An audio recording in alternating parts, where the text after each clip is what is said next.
depending on the scale, this is not as different from Avatar.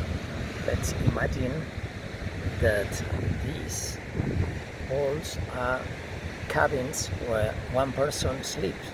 It's like a hammock.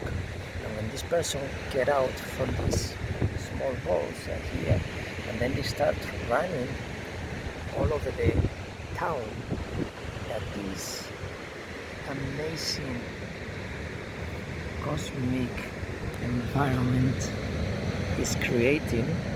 It's like a greenhouse, but natural greenhouse, not what we call greenhouses.